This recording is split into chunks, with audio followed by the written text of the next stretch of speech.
Good morning.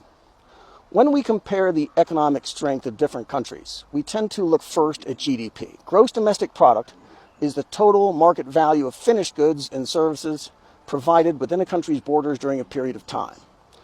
Already we can see that's complicated. For example, the output from a factory owned by Japan, but in the United States, would count toward US GDP because it's within US borders, but Toyota is the one earning the money. We won't go into it, but the definition of finished goods is also complicated. Here's the formula for the calculation, which we won't go into either. But there are pretty obvious problems with this calculation too, which is that the monetary value of something in one country is different from that same product or service in another country, even if the product is identical. Let's do the cost of going to the dentist, the difference between a visit to the dentist in the United States compared to China. We will compare apples to apples best we can. Getting your teeth cleaned in the United States is $75 to $200. In China, a dental cleaning is about $18. Fillings in the US is $75 to $250. China is $44. In the United States, a crown will run $1,000 to $1,500, and in China, it's around $450. In China, there isn't really dental insurance to speak of. Everything is out of pocket, and we'll come back to that part later.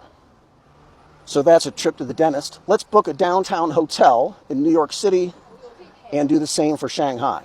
We'll do the same days, Monday 2 June through Monday 9 June. We'll also pick the same hotel chain. Park Hyatt. Park Hyatt New York is 5-star and $1,182 per night.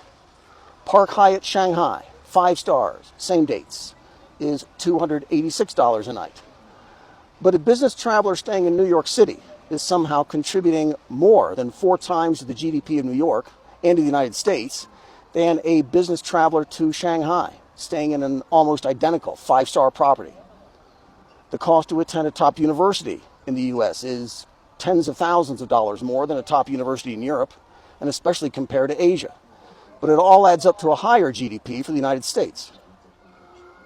Economists try to work through these deficiencies because measuring GDP in this way leads us to form conclusions that shouldn't be reached. Purchasing power parity is one solution to that problem, so analysts can make better apples-to-apples comparisons.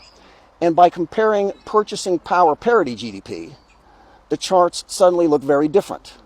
This is something we know intuitively. Somebody earning $100,000 a year in New York City is barely paying his bills.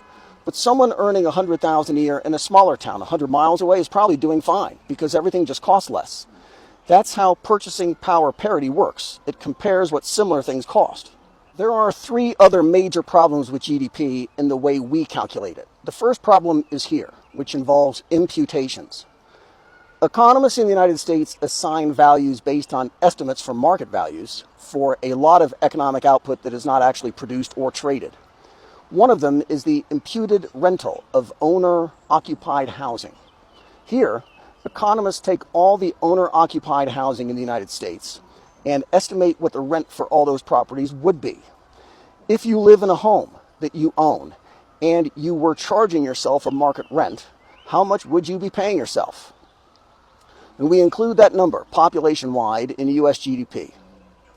A second example is health insurance provided by employers. Again, if you had to buy it yourself on the open market, what would that be worth?